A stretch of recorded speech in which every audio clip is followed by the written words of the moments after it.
कैसरगंज से करण भूषण आगे चल रहे हैं। लखनऊ से राजनाथ सिंह लगातार लीड बनाए हुए हैं, वो लीड बढ़ती जा रही है। कांग्रेस अब 8 पे हो गई है, बीजेपी 36 पे है, समाजवादी पार्टी 29।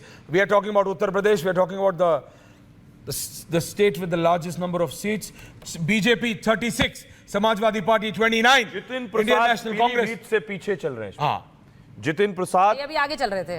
अब ये लगा बिल्कुल अभी आगे चल रहे थे, अभी पीछे है, अभी आगे पीछे चलते रहते हैं। लेकिन ये ट्रेंड है, ये ट्रेंड है। Samajwadi party has not done bad at all. Akhilesh Yadav ने एक बार नहीं 10 बार 10 जगह से बोला कि 25 लाऊंगा मिनिमम, 25 सीट लाऊंगा मिनिमम। बीजेपी ने हंसी में उड़ाया। सीट पे 3-3 बार कैंडिडेट बदले, खुद अपना कन्नौज का 2 बार बदला है, लेकिन उसके बाद भी अगर 29 सीट पे आ गए, अभी तो देखना पड़ेगा लेटेस्ट नंबर। उत्तर प्रदेश से आ रहा है 36, BJP 29, Samajwadi Party 8, Congress 2, RLD and then so on. Gujarat में क्या हाल है अभिषेक? गुजरात में क्या हाल है? ना मेरा लैपटॉप थोड़ा हैंग हुआ है।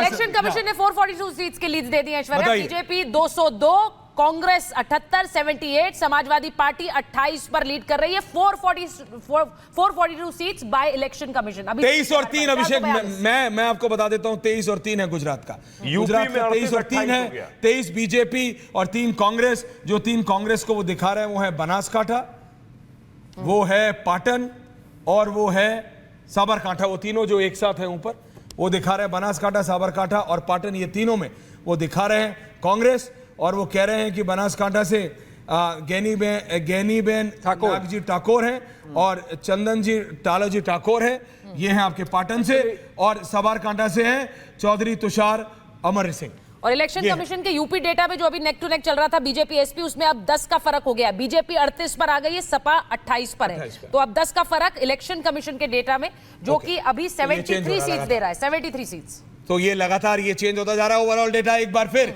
अगेन ऑन योर स्क्रीन्स, अब हम 522 का हम आपको नंबर्स बता रहे हैं। 522 आउट ऑफ 543, एनडीए फिर 300 पे, एनडीए फिर 300 पे। ये नंबर ऊपर नीचे आप देखेंगे, 10 इधर, 12 उधर, 15 उधर, ये ऊपर नीचे होता रहता है जब ट्रेन से। अभी फर्स्ट फेज है, दूसरा फेज,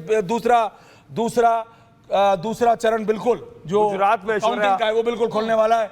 300 एनडीए पे है, 201 प्रतीक्षित कह रहा है कि 245 पर 245 पर बीजेपी है और एसपी अभी 30 पर है और कांग्रेस पार्टी 93 पर है जी। तो 32 सीटें हाफ वे मार्क से दूर है। 520 लीड्स इनके पास है, यानी कि जो प्रतीक्षित प्रोजेक्ट कर रहा है बीजेपी को 280 के करीब इस वक्त प्रोजेक्शन लग रहा है, मगर ये बदल सकता है। जी जी बिल्कुल, जैसा कि आपने बताया, प्रतीक्षित और इलेक्शन कमीशन का डेटा अब थोड़ा थोड़ा मैच कर रहा है जी। और जैसा कि अभी आपने बोला, हमारा भी अगर आप देखें 522 और उधर 5 ऑफ टोटल। ऐश्वर्या, बड़ा ताज्जुब है, राज बब्बर लीड कर रहे हैं 28,000 गुड़गांव से, 400 गुड़गांव से ओके, दिल्ली से लगे गुड़गांव से, हरियाणा में पड़ता है, दिल्ली से लगा गुड़गांव है। सहारनपुर लोकसभा से अगर आप देखें, इमरान मसूद 52,900। उत्तर प्रदेश के ट्रेंड को पढ़ते हुए इस वक्त जो 40 करीब सीट है बीजेपी के और 28-30 सीट है समाजवादी पार्टी के, कैराना में समाजवादी पार्टी अहेड है, आगे है। ये बहुत बहुत इंपॉर्टेंट है कि पिछली बार 90,000 वोट की मार्जिन थी वहां पे बीजेपी की, और इस बार जो टिकट दी गई है वहां पे प्रदीप कुमार को टिकट दी गई है, जो सिटिंग एमपी है बीजेपी के, और मोहम्मद हसन की बेटी इकरा हसन वहां पे समाजवादी पार्टी के टिकट पर लड़ रही है, वो आगे है। वो इमरान मसूद जो बोटी है, उनकी बहन है। कैराना में समाजवादी पार्टी आगे है। समाजवादी पार्टी मुरादाबाद में आगे है, ये स्विंगर सीट है। लास्ट टाइम एसटी हसन वहां से जीते थे समाजवादी पार्टी के, तो ये बहुत इंपॉर्टेंट है। संभल में समाजवादी पार्टी के कैंडिडेट जियाउर रहमान आगे है। रामपुर में मुहिबुल्ला समाजवादी पार्टी के कैंडिडेट है, वो आगे है।